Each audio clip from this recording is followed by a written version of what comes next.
Sama tidak dengan sholat begini, Pak. Kalau kita sholat berjamaah, kalau berdua di sebelah kanannya baru mundur sedikit 1 jengkal.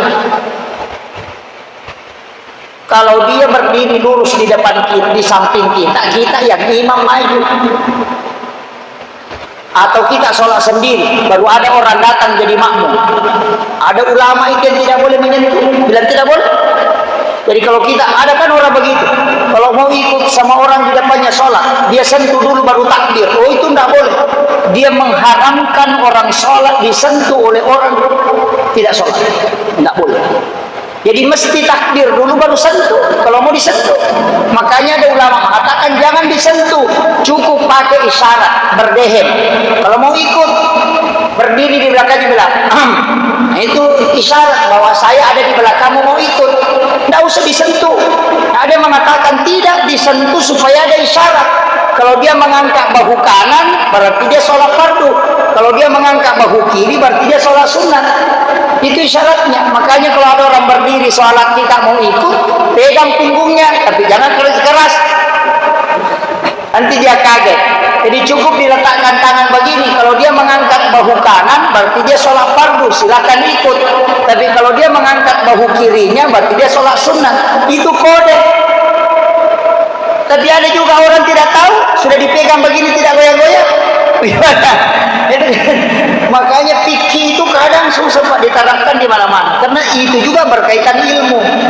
Allah itu seakan-akan bilang begini, 10 itu berapa? Imam Malik bilang kalau 10 itu 5 tambah 5. Imam Syafi'i bilang kalau 10 3 tambah 7. Abu Hanifah bilang tidak, kalau 10 itu 6 tambah 4. Datang Ahmad bin Hanbal, kalau 10 itu 8 tambah 2. Cocok semua ji, cuma jalannya yang beda. Jadi yang penting sudah ada dalil, silakan pakai, silakan pilih. Cuma tidak boleh menggabungkan mazhab mentaltik itu dengan alasan memudahkan agama. Makanya fatwa ulama itu berubah dari masa ke masa. Sama di Bunga Bangto, sekarang kan Darul Ifta Mesir itu sudah memfatwakan bahwa bank itu bukan riba, bank konvensional itu Darul Ifta. Alasannya apa? Bank itu bukan simpan pinjam, tapi bank itu titip modal. Jadi dia tidak bunyikan simpan pinjam, tapi menitip modal. Karena uang kita yang di bank itu tidak disimpan, itu langsung dipakai bank untuk pinjamkan pengusaha. Nanti bunganya dia pakai lagi, dari situlah keuntungannya. Jadi kita tidak simpan uang, tapi menitip modal di bank, baru nak pakai bank. Jadi keuntungannya boleh diambil karena nak pakai uang tak. Kecuali itu uang disimpan di bank tidak boleh keluar, nanti kita minta baru dikasih, itu tidak boleh ada bunganya karena tidak beroperasi. Jadi dia mengatakan bunga bank itu tidak riba karena dia bukan simpan pinjam, tapi dia titip modal. Baru benar juga alasannya Pak, kalau bank itu riba tidak ada jemaah haji yang sah hajinya karena semua menstore di bank. Masalah tuh. Coba saya buka hasil kajian itu Darul Ifta. Saya sampai 3 malam itu tidak tidur baca itu. Dari mana alasannya ulama ini Mesir mengatakan bahwa bunga bank itu tidak riba? Oh, ternyata kesimpulan terakhirnya bahwa dana di bank itu bukan simpan pinjam, tapi titip modal. Dititip karena pakai gayanya gitu, bang Pak najaga security, tidak ada uang di situ. Gaya gitu, security di situ, tapi jaga, tidak ada uang di situ. Coba kita kasih masuk uang, itu langsung keluar itu. Makanya kalau bapak mau ambil uang di bank 300 juta, kalau ada uang tak 1 miliar di bank, coba pergi ke bank ambil uang 300 juta, jangan kasih tahu pegawainya, langsung datang saja mau ambil, langsung bilang itu, wah mohon maaf Pak, sudah melapor kemarin kan? Kenapa melapor? Nah, uang tak mau diambil, karena memang tidak ada. Baru nak kumpul, nak cari cukup 300 baru nak kasih, karena tidak ada uang di situ Pak. Kan keluar. Makanya kalau orang pinjam uang, kalau ada orang store uang, ada orang pinjam pengusaha, pengusaha pinjam bikinkan usaha, baru berpenghasilan. Nah itu penghasilannya itu menjadi bunga, mengelola, kan begitu. Dulu itu tidak boleh ditambah kalau ngutang, karena yang ngutang orang miskin dan utangnya untuk dia makan. Nah sekarang bukan orang miskin yang ngutang di bank, orang kaya. Karena dia ngutang untuk buat usaha, bukan untuk makan. Coba. Itu alasannya Darul Ifta Mesir sehingga dia tidak mengatakan riba. Tapi kalau saya selama tidak ngutang di bank, jangan memang supaya tidak pusing. Hanya makan di situ kan makan sahur, makan di waktu sahara. Nah sahara itu 15 menit sebelum waktu subuh. Jadi kalau mau makan sahur, Pak, sebenarnya menjelang imsak baru kita makan sahur. Ada juga orang makan sahur jam 2 malam. Bukan makan sahur itu, makan tengah malam itu. Yang makan sahur itu menjelang subuh, makanya disebut dalam ayat itu wadil azhari hum yastaghfirun, dan di waktu sahara hendaknya kalian beristighfar. Waktu sahara itu sempit sekali, makanya bagusnya kalau kita makan sahur itu menjelang imsak. Jadi 5 menit sebelum imsak sahur maki. Tapi Nabi bilang sedikit sekali waktu itu pas nanti masih mau makan habis waktu. Oh gampang, makan saja jam 2, tapi jangan niatkan sahur. Biar 5 piring mau makan tidak apa-apa, tapi jangan niatkan sahur. Nanti menjelang imsak ambil air putih sama kurma baru niatkan sahur. Nah sebentar itu, karena tinggal makan kurma 3 biji baru minum air putih selesai, karena sudah makan 3 piring tadi. Jadi ambil berkahnya waktu, berkahnya makan sahur dengan kurma. Apalagi kalau direndam, ambil kurma 3 biji, rendam di air 1 gelas, nanti bangun sahur makan kurmanya, minum airnya, itu bisa menyembuhkan 40 penyakit kata Nabi. Itu air rendaman kurma. Tapi air hangat kuku itu bagus sekali untuk dijadikan sebagai obat. Assalamualaikum warahmatullahi wabarakatuh. Alhamdulillah rabbil alamin, wassalatu wassalamu ala asyrafil anbiya'i wal mursalin sayyidina wa maulana wa habibina wa syafi'ina wa ala alihi wa ashabihi wa sahbihi ajmain. Allahumma shalli ala sayyidina Muhammadin bil qulubi wal abaiha wa afiyatil abdani wa shifaiha wa nuril absar wa liyaiha wa ala alihi wa sahbihi wa sallim. Masyarakat muslimin ikhwan fillah, bil khusus kami muliakan dan kami ta'zimin para tokoh masyarakat, para imam serta seluruh jajaran panitia Masjid Nurul Iman, dan juga khusus kepada Fadil kepada Muhammad Aswar Ishaq dan seluruh jamaah yang insyaallah berhormati dan dimuliakan oleh Allah Subhanahu wa taala. Saya pakai bahasa Indonesia ya. Alhamdulillah kita baru saja melaksanakan sholat maghrib. Sebenarnya kalau kita mau berhitung waktu bermanfaat, Allah sudah membagi waktu-waktu tertentu. Jadi masing-masing waktu itu ada ibadah yang istimewa kita lakukan. Antara maghrib dengan isya, kalau tidak ada ceramah begini, sebaiknya tidak melaksanakan sholat sunnah.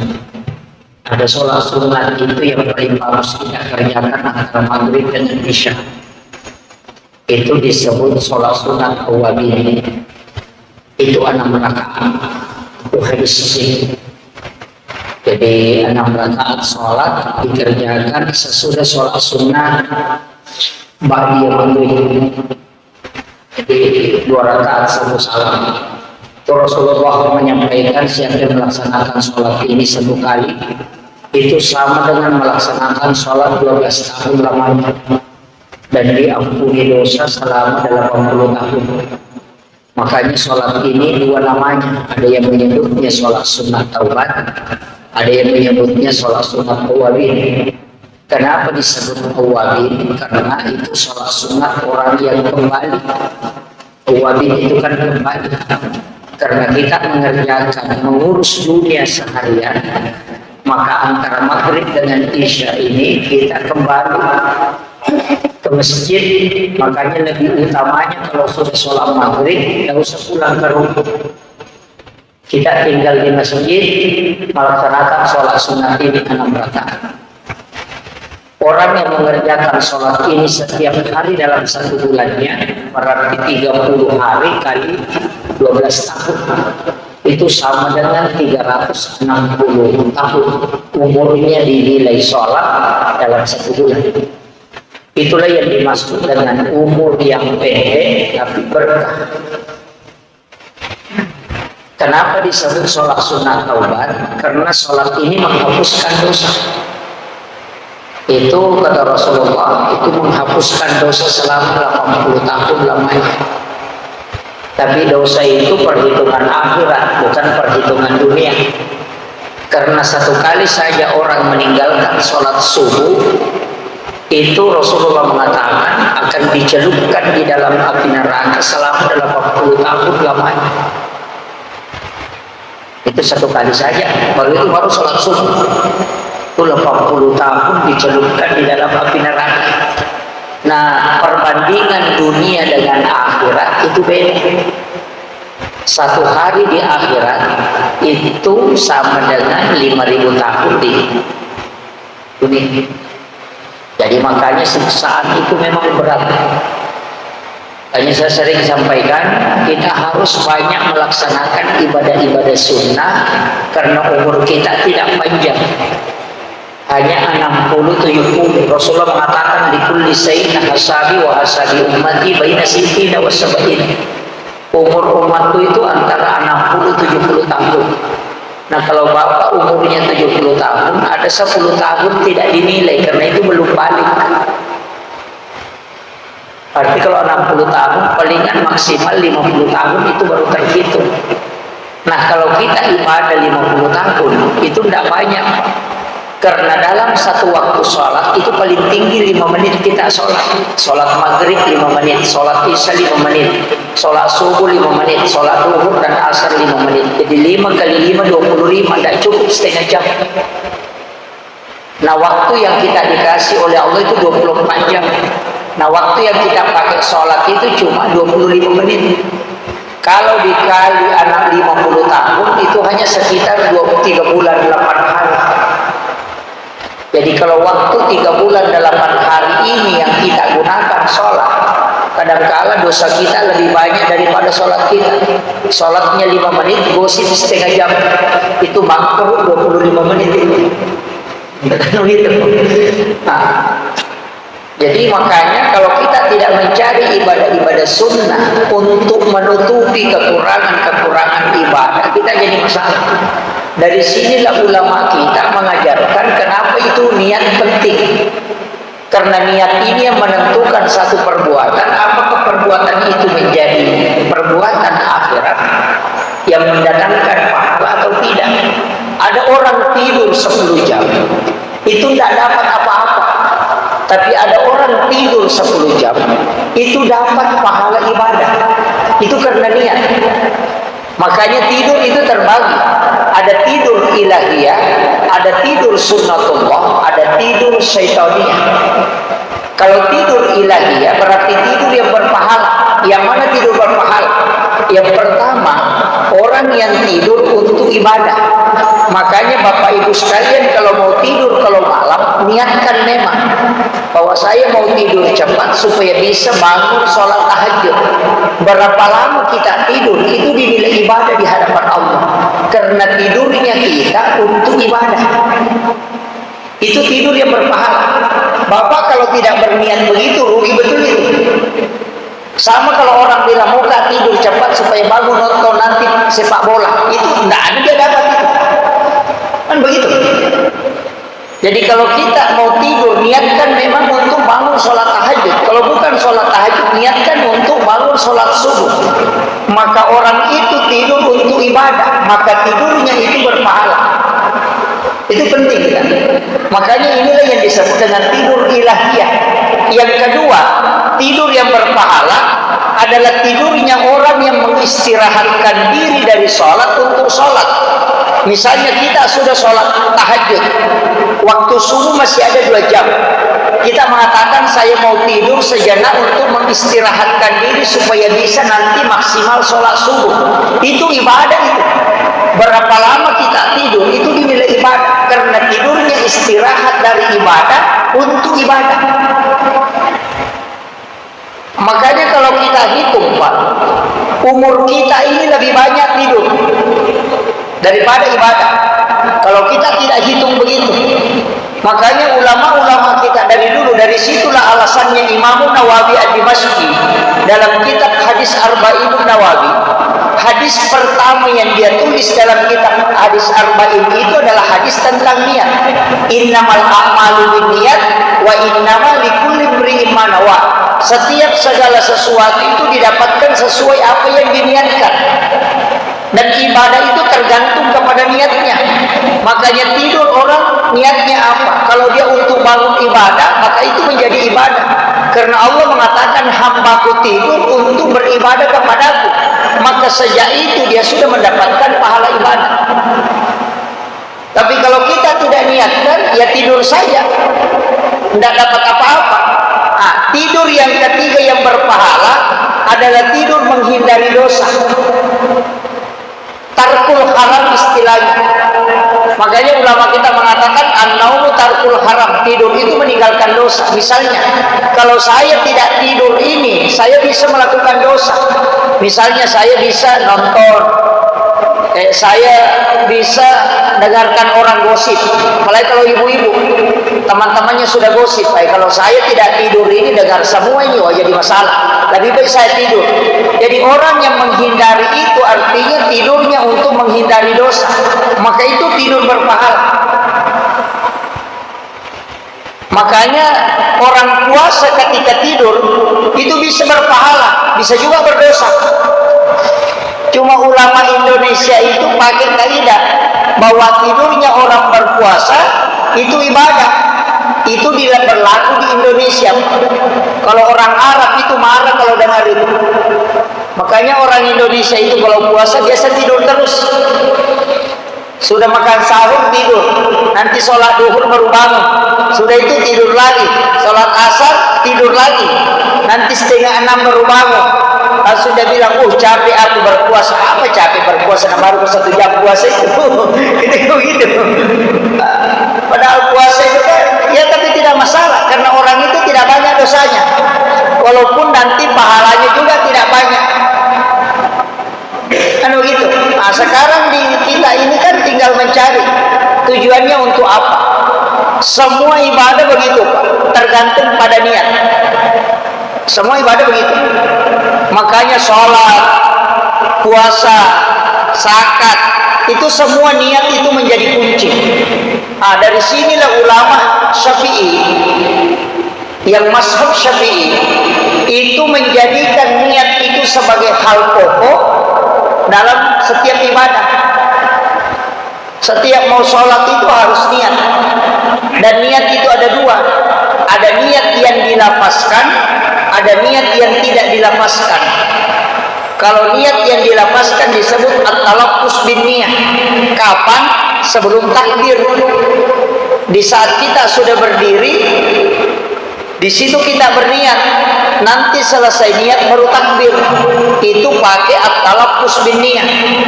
Tapi yang kedua, itu boleh tidak dilapaskan, tapi dimasukkan dalam lapas takbir.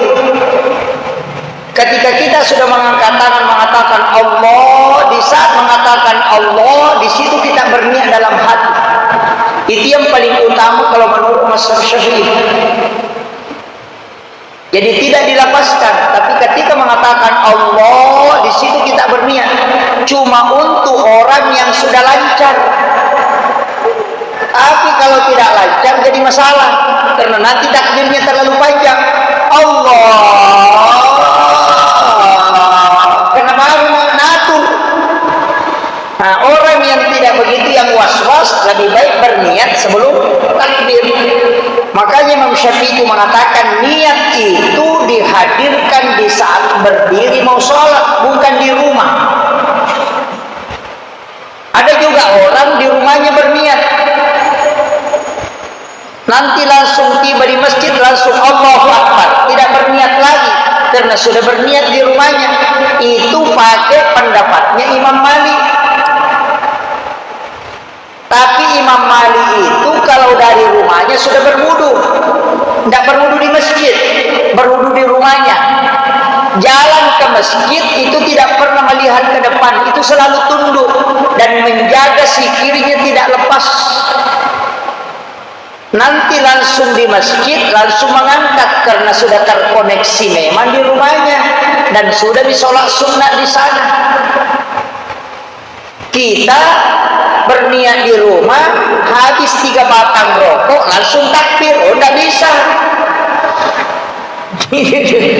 Harus tahu fikihnya. Makanya Imam Syafi'i itu menjadikan niat itu sebagai rukun, tidak bisa, harus itu. Kenapa? Karena niat itu memisahkan 5. Yang pertama, yang membedakan sholat sunnah dengan sholat fardu itu niatnya.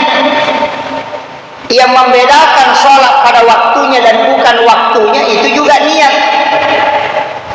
Kalau waktunya adaan, kalau bukan waktunya qadaan. Dan itu bedanya. Kalau kita sholat duhur di waktu asar, tidak boleh mengatakan adaan, tapi kita mengatakan qadaan karena bukan di waktunya. Di mana bisa dibedakan? Itu di niat. Kalau kita tidak berniat, bagaimana bisa membedakan? Itu kan masalah. Makanya kalau kita sholat maghrib sudah masuk isya, usolli pada sholat maghrib salasa rakaatin mustaqbilal qiblati qadaan lillahi ta'ala. Kalau sholat maghrib pada waktunya, kita mengatakan adaan lillahi ta'ala. Itu bedanya. Kalau qadaan bukan waktunya, kalau adaan pada waktunya. Jadi niat yang membedakan. Yang ketiga, yang membedakan sholat sendiri dengan sholat berjamaah, niat juga. Karena kalau sholat berjamaah, kalau kita imam mengatakan imaman, kalau makmum kita mengatakan makmuman. Yang bisa membedakan itu cuma niat. Kemudian yang keempat, yang membedakan itu adalah sholat jamak kasar atau jamak sama sholat bukan jamak, itu niatnya. Jadi orang yang mengatakan niat itu tidak penting, itu tidak bisa diterima. Karena sholat itu tidak bisa jelas kalau tidak ada niat. Nah, di situ kuncinya. Makanya ulama dari dulu sudah mengatakan, cuma ada sekarang orang itu yang selalu protes. Niat itu tidak usah, cukup dalam hati. Langsung tiba masjid Allahu Akbar. Itu orang tidak belajar fikih itu. Ini yang bahaya sekarang. Ada juga justru melarang pakai mashaf. Tidak usah pakai mashaf, langsung saja pakai kembali kepada Al-Quran dan hadis. Pakai Al-Quran dan sunnah. Kita cukup pakai Al-Quran dan hadis. Tidak usah pakai mashaf, pakai saja Bukhari Muslim. Orang itu kan tidak tahu sejarah. Imam Bukhari dan Imam Muslim itu bermazhab Syafi'i. Jadi Imam Bukhari, Imam Muslim itu mazhabnya Syafi'i. Imam Bukhari meriwayatkan hadis itu kurang lebih 8.000 hadis. Imam Muslim meriwayatkan hadis itu kurang lebih 9.000 hadis. Ketika digabungkan dua ini ulama itu 108.000 hadis. Bukhari Muslim. Tapi ulama ini tidak mengeluarkan fatwa karena dia muhandisin, bukan ulama fikih, bukan mujtahid. Jadi kalau kita ambil analogi, Imam Bukhari, Imam Muslim itu apoteker, sedangkan Imam Syafi'i itu dokter. Nah, orang bisa berfatwa itu Pak kalau hafal 600.000 hadis Nabi. Nanti 600.000 itu menurut Abu Hanifah. Jadi orang bisa mengeluarkan fatwa ketika dia sudah mengetahui menguasai 600.000 hadis Nabi. Nah, Imam Bukhari cuma 8.000, 7.000-an lebih.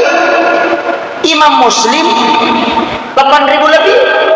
Kalau digabung hanya 100.000 lebih. Nah 600.000 hadis baru bisa berfatwa. Makanya tidak ada fatwanya Imam Bukhari sama Imam Muslim, karena dia ulama muhandisin, bukan ulama fikih.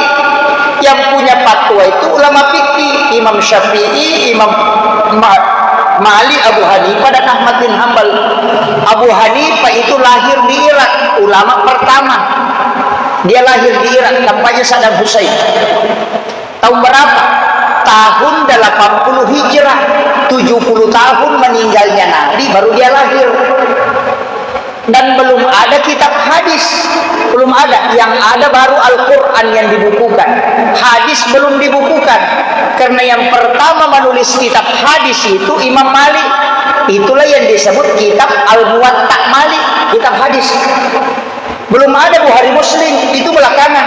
Kitab hadis pertama itu kitab Imam Malik, namanya Al-Muwatta. Ini kitab hadis. Kenapa Al-Muwatta? Karena diberikan kepada ulama untuk diteliti, kemudian diakui oleh para ulama di masa itu, makanya disebut Muwatta. Kitab ini ditulis Imam Malik 30 tahun lebih. Ada yang mengatakan 38 tahun, ada yang mengatakan 40 tahun. 30 tahun lebih dia tulis, tapi hadisnya dia tidak hafal. Imam Syafi'i mempelajari kitab Al-Muwatta Malik 9 hari, dia sudah hafal. Saking cerdasnya Imam Syafi'i. Dari Imam Syafi'i itu baca kitab Al-Muwatta 9 hari saja dia sudah hafal, di luar kepala. Imam Malik menulis kitab ini 30 tahun lebih, dia tidak hafal. Coba. Makanya ketika Imam Syafi'i mau belajar sama Imam Malik, padahal dia sudah jadi ulama, tapi datang ke Imam Malik untuk minta nasihat, mau berdiskusi, menjadi murid. Imam Malik mengatakan, ada kitab yang saya tulis, pelajari dulu. Imam Syafi'i bilang, saya sudah hafal. Kaget dia, kok bisa hafal? Bahkan saya pernah baca riwayat Imam Syafi'i itu dalam perjalanan baca kitab Imam Malik sampai khatam. Dan kecerdasannya Imam Syafi'i, Pak, kalau membaca, dia buka kitab begini, itu dia tutup di sebelah. Kalau dia baca sebelah kanan, dia tutup sebelah kiri. Karena kapan matanya menyeberang ke kiri, dia juga hafal itu yang di sebelah. Karena otaknya itu cuma men-scan. Jadi kalau dia sudah lihat satu kali, itu dia sudah hafal. Itu kecerdasan Imam Syafi'i. Makanya kalau dia membaca, dia tutup sebelah. Jadi kalau dia buka kitab begini, dia pakai kain, dia tutup atau kertas, supaya tidak kelihatan itu yang di sebelahnya. Karena kapan dia baca ini kemudian menyeberang matanya, dia hafal juga yang di sebelahnya. Kita biasa hafal 40 kali tidak bisa masuk-masuk. Bagaimana cerdasnya Imam Syafi'i? Makanya semua ulama mengakui.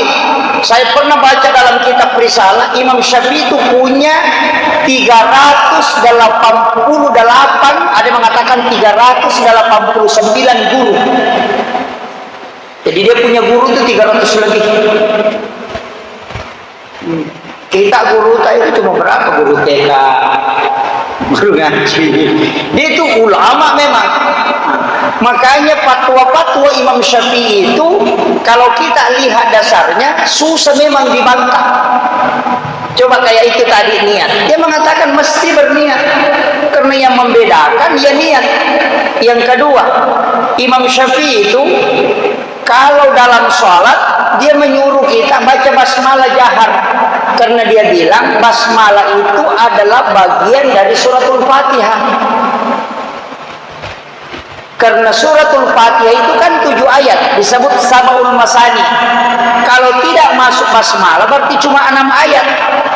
Makanya Imam Syafi'i bilang kalau orang sholat tidak baca basmalah, batal sholatnya, karena tidak sah Fatihahnya. Nah, ada hadisnya Nabi, la sholata liman la yaqra bi Fatihatil kitab. Tidak ada sholat dimiliki bagi yang tidak baca Fatihah. Nah, Fatihah kalau kau tidak baca basmalah berarti tidak sempurna. Kalau dia tidak sempurna berarti tidak sah. Berarti kalau Fatihahmu tidak sah, sholatmu tidak sah. Nah, itu menurut pendapat Imam Syafi'i. Imam Malik bilang kalau baca Fatihah, baca basmalah makruh. Coba. Syafi'i bilang kalau tidak baca Fatihah tidak sah sholat, tidak baca basmalah. Imam Malik bilang kalau kau baca basmalah makruh. Berdebat begitu. Apa alasannya Imam Malik dia bilang makruh? Dibilang basmalah itu hanya mafatih pembuka, bukan ayat. Jadi kenapa Fatihah bilang 7 ayat? Oh, dia bilang iyyaka na'budu 1 ayat, wa iyyaka nasta'in juga 1 ayat, makanya 7. Coba. Berbeda itu. Itu kalau fikih pasti berdebat kita, Pak. Tidak mungkin tidak berdebat. Mana yang diikuti? Abu Hanifah bilang tidak usah dikeraskan, cukup dibaca secara sir, tidak usah dijaharkan. Jadi bismillahirrahmanirrahim, alhamdulillah.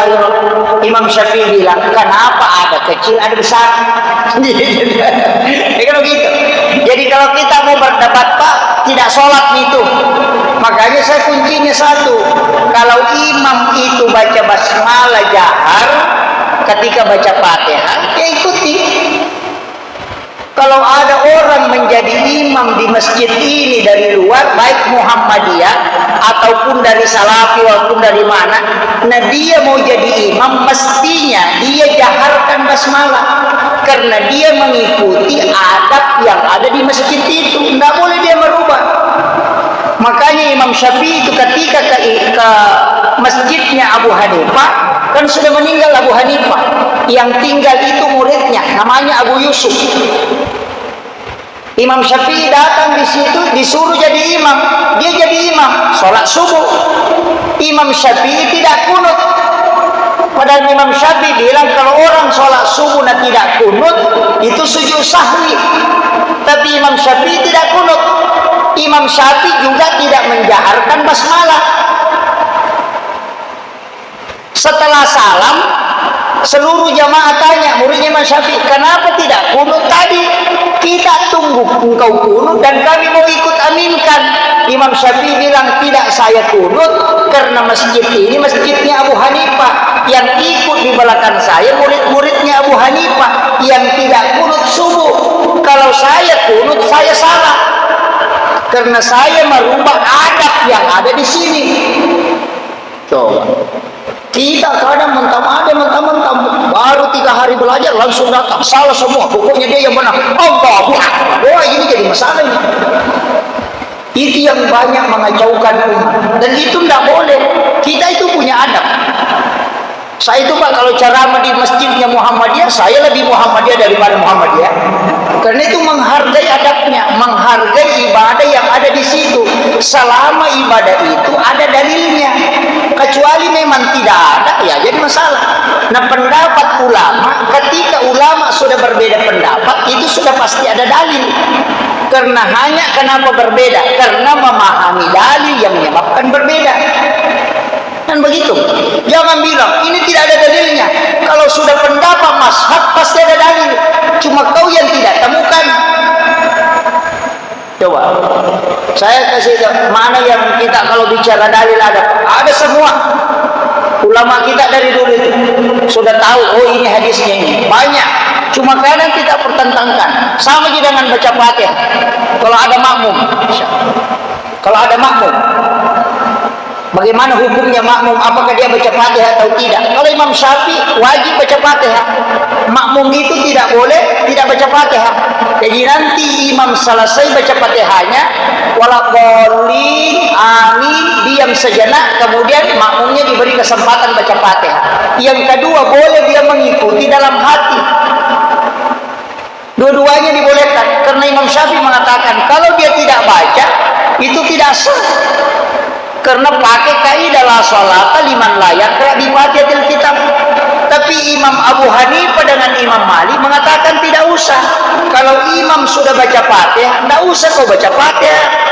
dengarkan saja baru aminkan. Ada juga dalilnya, karena Rasulullah mengatakan qiraatul imam qiraatul makmum, bacaannya imam itu juga bacaannya makmum.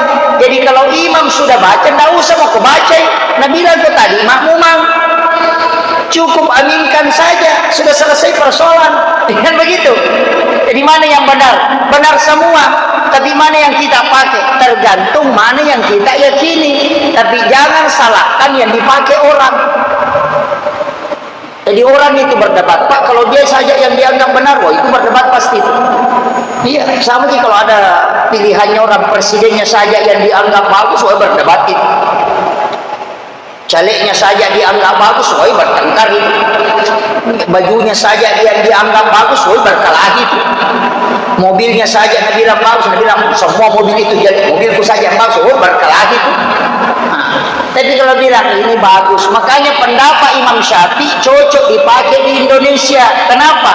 Karena medannya, kondisinya pas. Tapi susah dipakai di Mekah. Termasuk Imam Syafi'i, sentuhan kulit laki-laki perempuan tanpa pelapis itu batal wudu, mutlak batal. Kalau sentuhan di Indonesia cocok, karena tanpa wudu laki-laki dengan perempuan pisah, jamaah laki-laki perempuan pisah, pintu masuk masjid laki-laki perempuan pisah, dan jamaahnya tidak penuh. Masjid seluas ini tidak penuh, makanya tidak berdempetan. Jadi kalau baku sentuh perempuan pasti ada masalah. Kenapa bisa baku sentuh dan tidak ketemu? Kalau dibawa ke Mekah tidak bisa. Orang baru mau tawaf, tak berak perempuan, kembali lagi berwudu. Jadi kalau mazhabnya Syafi'i dibawa ke Mekah, insya Allah bapak tidak haji, cuma pergi berwudu baru pulang. Karena cuma bolak-balik di tempat wudu itu tidak selesai-selesai. Itu makanya mazhab itu ada tempatnya dipakai. Syafi'i mau dipakai jual beli susah, di Indonesia tidak bisa. Yang kita pakai mazhabnya Abu Hanifah dengan Imam Malik untuk ekonomi di Indonesia, karena kita pakai label. Imam Syafi'i itu tidak boleh pakai label, harus pakai akad. Nah, kalau ada mau beli ikan, ditanya siapa ikan ini? Ikanku. Oh, kita mengatakan siapa namamu? Akbar. Wahai Akbar, saya beli ikanmu 10.000 tidak halal karena Allah. Langsung bilang, Akbar, saya jual ikanku kepadamu dengan harga 10.000 halal karena Allah. Baru bisa dibayar. Kalau itu dipakai supermarket, Pak, stres pegawai supermarket. Nggak bisa, karena dia harus pakai akad. Makanya akad nikah itu pakai Syafi'i. Akad nikah kita di Indonesia itu kan pakai Imam Syafi'i. Saya nikahkan dan kawinkan engkau ini binti ini dengan mahar seperangkat salat dibayar tunai karena Allah. Lalu dia mengatakan saya terima nikahnya ini binti. Itu kan Syafi'i. Kalau Imam Abu Hanifah itu tidak usah diulang. Kalau dia sudah mengatakan saya nikahkan dan kawinkan engkau ini binti ini dengan mahar 1 cincin emas halal karena Allah, langsung bilang saya terima apa yang disampaikan tadi Pak Imam, selesai. Nggak usah diulang. Nah sudah bilang. Jadi itu coba. Jadi agama itu Pak begitu. Kalau fikih pasti begitu. Jadi kalau ada orang tidak mau berbeda, berarti dia tidak pelajari fikih. Karena fikih itu luas. Sama tidak dengan sholat begini Pak. Kalau kita sholat berjamaah, kalau berdua di sebelah kanannya, baru mundur sedikit 1 jengkal. Kalau dia berdiri lurus di depan kita, di samping kita, kita yang imam maju. Atau kita sholat sendiri, baru ada orang datang jadi makmum. Ada ulama itu yang tidak boleh menyentuh, bilang tidak boleh. Jadi kalau kita, ada kan orang begitu, kalau mau ikut sama orang di depannya sholat, dia sentuh dulu baru takbir. Oh itu tidak boleh. Dia mengharamkan orang sholat disentuh oleh orang tidak sholat, tidak boleh. Jadi mesti takbir dulu baru sentuh kalau mau disentuh. Makanya ada ulama mengatakan jangan disentuh, cukup pakai isyarat, berdehem. Kalau mau ikut, berdiri di belakangnya bilang, nah, itu isyarat bahwa saya ada di belakangmu mau ikut. Tidak usah disentuh. Ada yang mengatakan tidak disentuh supaya ada isyarat. Kalau dia mengangkat bahu kanan berarti dia sholat fardu, kalau dia mengangkat bahu kiri berarti dia sholat sunat. Itu isyaratnya. Makanya kalau ada orang berdiri sholat kita mau ikut, pegang punggungnya, tapi jangan keras-keras, nanti dia kaget. Jadi cukup diletakkan tangan begini. Kalau dia mengangkat bahu kanan berarti dia sholat fardu, silakan ikut. Tapi kalau dia mengangkat bahu kirinya berarti dia sholat sunnah. Itu kode. Tapi ada juga orang tidak tahu, sudah dipegang begini tidak goyang-goyang. Makanya fikih itu kadang susah Pak diterapkan di mana-mana, karena itu juga berkaitan ilmu. Jadi, makanya kalau ngaji ya belajar agama saja Pak, terus bikin pengajian tidak apa-apa. Yang menjadi masalah itu kalau kita menganggap cuma satu yang benar. Allah itu seakan-akan bilang begini, 10 itu berapa? Imam Malik bilang kalau 10 itu 5 tambah 5. Imam Syafi'i bilang kalau 10 3 tambah 7. Abu Hanifah bilang 3, kalau 10 itu 6 tambah 4. Datang Ahmad bin Hanbal, kalau 10 itu 8 tambah 2. Cocok semua ji, cuma jalannya yang beda. Jadi yang penting sudah ada dalil, silakan pakai, silakan pilih. Cuma tidak boleh menggabungkan mazhab, mentalfik itu dengan alasan memudahkan agama. Karena parah itu Pak. Karena ada ulama tidak menjadikan rukun itu wali, saksi. Yang penting ada wali. Karena wali itu bisa jadi saksi. Wali kan bisa jadi saksi toh. Bapak kita, bapaknya perempuan, ketemu, itu bisa jadi saksi sekaligus wali. Coba. Jadi biar tidak pakai saksi, yang penting ada wali. Ada yang bilang biar tidak pakai wali, yang penting ada saksi. Karena yang paling utama ada yang menyaksikan. Ada juga yang bilang yang penting bisa tidak pakai mahar, biar nggak ada maharnya, yang penting perempuan mengizinkan. Nah kalau mau digabung ini nikah koboi, tidak ada saksi, tidak ada wali, tidak ada mahar, wah itu masalah itu tidak boleh. Jadi ini gitu. Makanya ulama kita dari dulu itu mengatakan tidak boleh digabung-gabung. Walaupun nanti kalau dalam sholat ada beberapa yang kita gabung. Saya sendiri Pak, terus terang, tidak ada orang yang sholat syafi'i mutlak, tidak ada. Mulai dari mengangkat tangan itu pada sudah berubah, takbirnya kemudian bersedekah. Kalau Imam Syafi'i kan lari begini, ini agak sedikit ke kiri. Ada yang di tengah di sini, ada yang begitu, kan bermacam-macam. Ada yang mengangkat sejajar. Itu semua fikih. Kenapa beda-beda? Ada semua hadisnya. Nabi mengatakan, sahabat mengatakan, saya melihat Nabi sholat mengangkat kedua tangannya itu sejajar dengan telinganya. Makanya dia sejajarkan telinga. Ada yang mengatakan sejajar dengan bahunya. Nah, itu jadi masalah. Kalau di sini kan sejajar juga dengan bahu ke atas tuh. Di sini sejajar juga bahu ke depan. Yang mana dimaksud sejajar? Jadi masalah. Makanya ada yang ke sini, ada yang di sini. Tapi ada juga hadis mengatakan wanita kalau mengangkat tangannya sejajarkan bahu dengan ujung jari. Berarti di sini. Kalau wanita supaya tidak terangkat ini. Karena kapan tertarik bajunya, talkumnya, kelihatan pergelangannya, batal sholatnya. Karena wanita itu auratnya itu termasuk talkumnya wanita Pak, hati-hati. Kalau pakai talkum, pakai itu yang ada karet di sininya. Ya talkum sekarang kan jadi masalah. Itu ditarik ke belakang. Nah leher wanita ini aurat. Kalau dia kelihatan, mutlak batal sholatnya. Karena syarat sahnya sholat menutup aurat. Jadi kapan kelihatan batal. Sama rambut wanita itu aurat. Biar satu lembar kelihatan itu batal. Makanya ada talkum itu yang ada lubang-lubangnya di sini. Nah ini rambutnya kayak antena begini. Wah itu masalah itu. Tidak ada di sini nih. Iya, tidak boleh. Kalau laki-laki rambutnya bukan aurat, kelihatan semua tidak masalah. Cuma kenapa kita pakai songkok supaya rambut ini tidak jatuh ke jidat? Karena menurut mazhab Syafi'i 3 lembar saja ada di menghalangi jidat itu mutlak menjadi makruh ketika kita sujud karena menghalangi sujud. Makanya pakai songkok.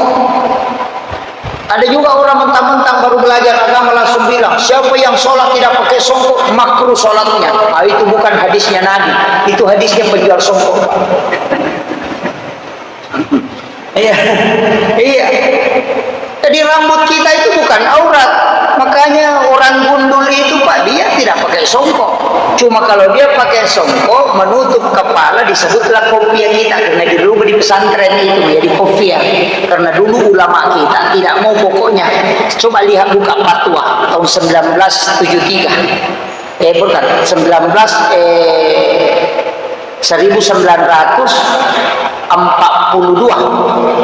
sampai 1953 itu fatwanya pakai sepatu dan pakai celana itu bid'ah.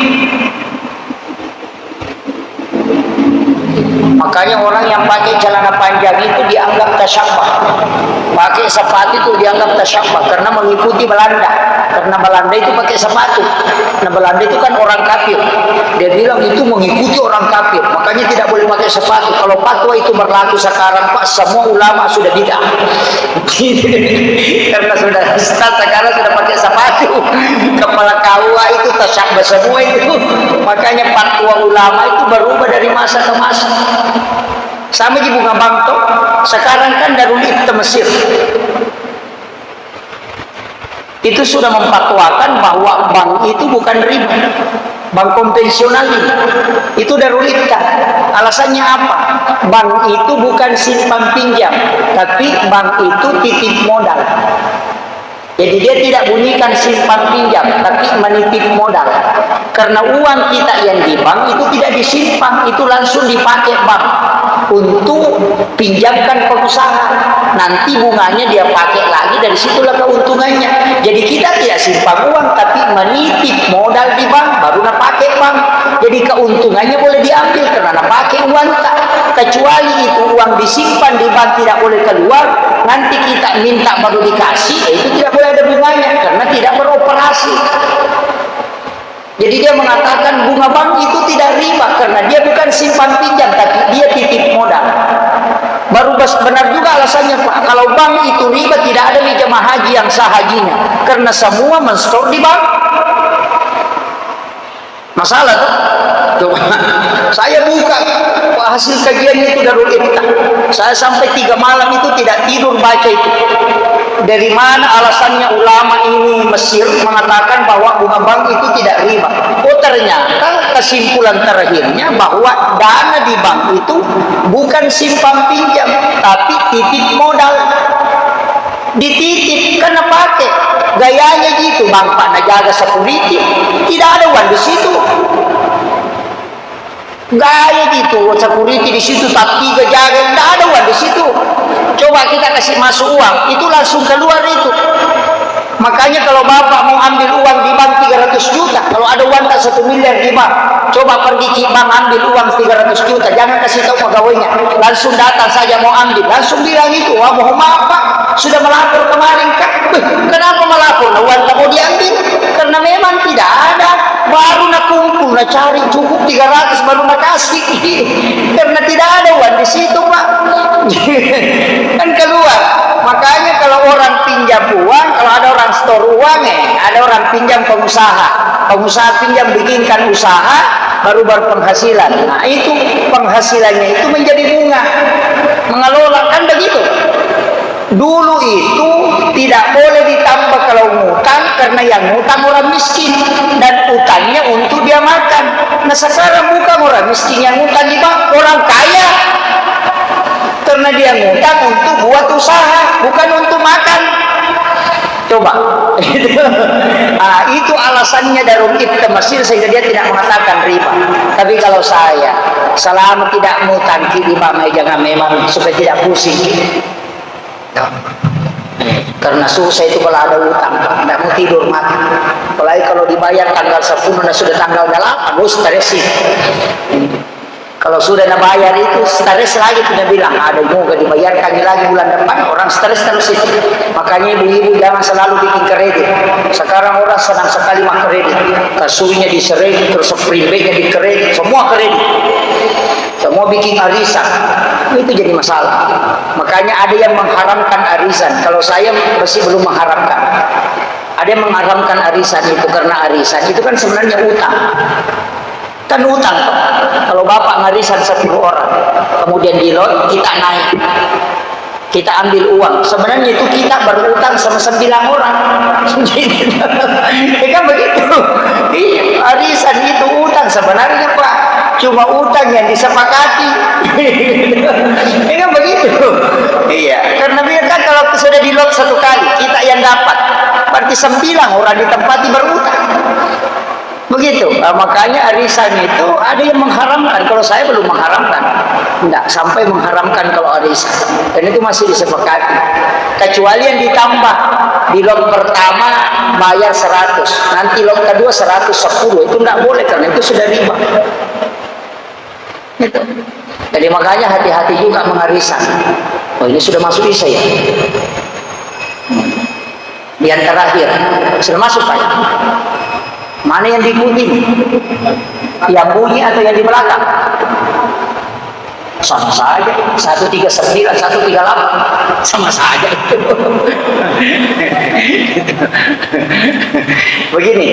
Jadi tadi saya katakan waktu-waktu istimewa itu Pak gunakan. Antara maghrib isya sebaiknya kita sholat. Kalau mau mengaji itu sebelum maghrib, sebelum masuk maghrib mengaji. Nanti sudah maghrib sholat sunat, itu sholat sunnah awabin. Sudah isya bagusnya kalau mau mengaji. Ada waktu nanti itu mau masuk subuh, di situ juga kita paling bagusnya istighfar di waktu sahar. Makanya di waktu itu bagusnya kita makan sahur. Makanya makan di situ kan makan sahur, makan di waktu sahar. Nah sahar itu 15 menit sebelum waktu subuh. Jadi kalau mau makan sahur Pak, sebenarnya menjelang imsak baru kita makan sahur. Ada juga orang makan sahur jam 2 malam. Bukan makan sahur itu, makan tengah malam itu. Yang makan sahur itu menjelang subuh, makanya disebut dalam ayat itu wabil azhari hum yastaghfirun, dan di waktu sahara hendaknya kalian beristighfar. Waktu sahara itu sempit sekali, makanya bagusnya kalau kita makan sahur itu menjelang imsak. Jadi 5 menit sebelum imsak sahur maki. Tapi Nabi bilang wes sedikit sekali waktu itu Ustaz, nanti masih mau makan habis waktu. Oh gampang, makan saja jam 2, tapi jangan niatkan sahur. Biar 5 piring mau makan tidak apa-apa, tapi jangan niatkan sahur. Nanti menjelang imsak ambil air putih sama kurma baru niatkan sahur. Nah sebentar itu, karena tinggal makan kurma 3 biji baru minum air putih selesai, karena sudah makan 3 piring tadi. Jadi ambil berkahnya, waktu berkahnya makan sahur dengan kurma. Apalagi kalau direndam, ambil kurma 3 biji, rendam di air 1 gelas, nanti bangun sahur makan kurmanya, minum airnya, itu bisa menyembuhkan 40 penyakit kata Nabi. Itu air rendaman kurma.